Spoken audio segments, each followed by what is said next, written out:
Semasa rompakan jongkong emas LTA Subang, kisah geng mamak. Kerana ingin kehidupan mewah dan wang yang banyak, geng mamak yang terdiri daripada adik-beradik ini melakukan rompakan. Oleh kerana gemar berhibur dan minat pada kereta-kereta mewah, hasil rompakan yang ada tidak mencukupi.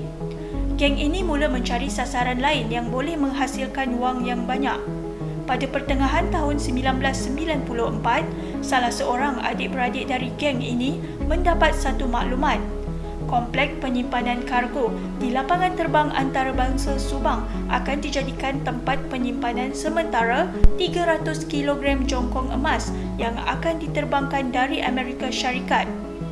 Sharif Abu Bakar mula merancang untuk merompak jongkong emas ini. Ikuti kupasan selanjutnya.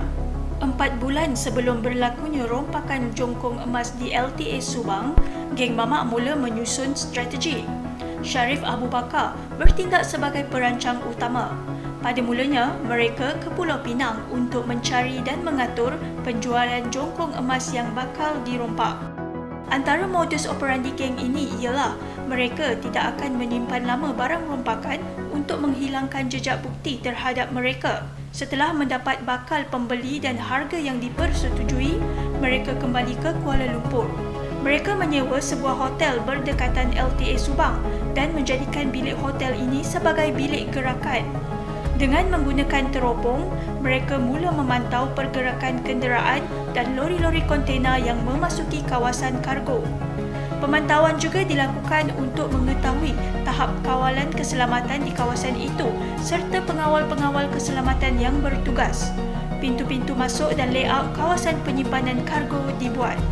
Roslan sekali lagi dipilih untuk menyamar sebagai pegawai polis kerana Roslan mempunyai karisma dan lakonannya amat berkesan.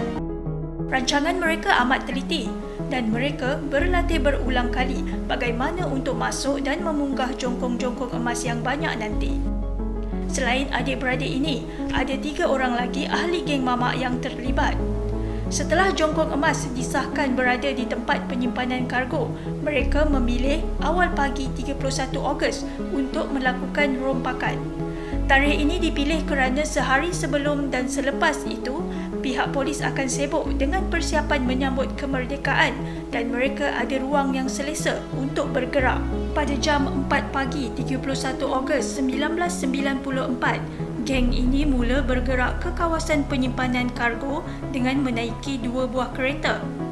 Apabila sampai di pintu pagar lapisan pertama, Roslan yang memakai uniform pegawai polis berpangkat ASP menerangkan tujuan mereka datang kerana mendapat maklumat ada barang yang mencurigakan di kawasan kargo. Pengawal keselamatan membenarkan kedua-dua kenderaan masuk. Ketika melepasi pagar, pengawal tersebut memberi tabik hormat kepada Roslan kerana menyangkakan dia adalah pegawai polis.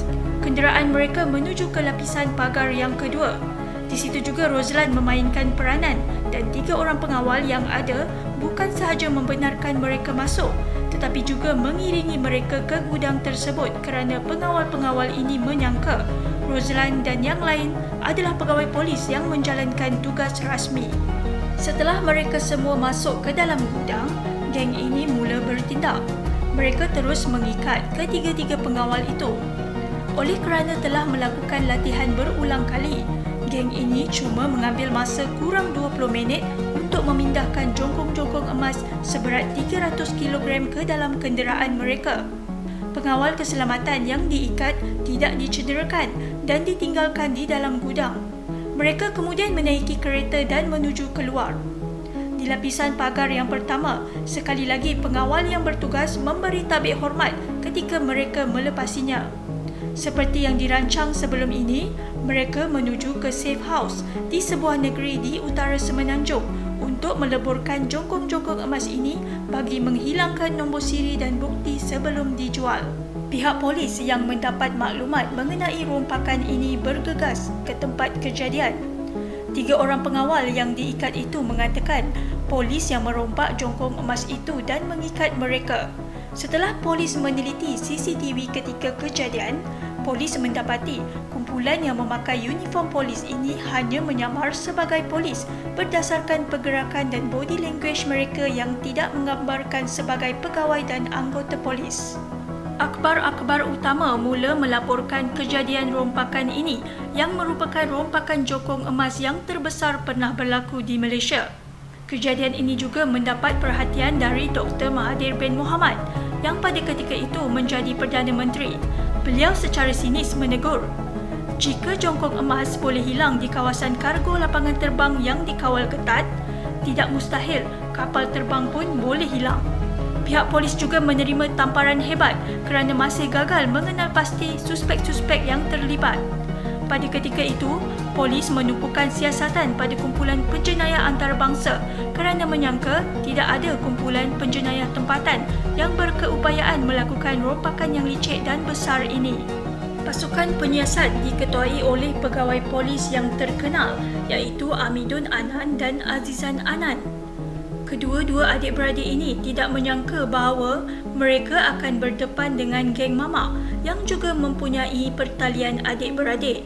Setelah gagal mengaitkan kejadian rompakan ini dengan mana-mana kumpulan penjenayah antarabangsa, adik-beradik Anan ini mula menyiasat kumpulan penjenayah tempatan yang mempunyai modus operandi menyamar sebagai pegawai polis ketika melakukan rompakan dan tidak menggunakan senjata api.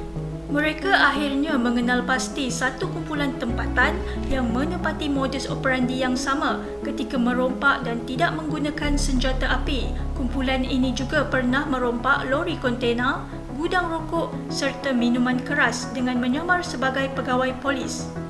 Kumpulan yang dikenal pasti ini ialah geng mamak yang dahulunya pernah ditumpaskan pihak polis. Maklumat ini menjadi turning point dalam penyiasatan mereka.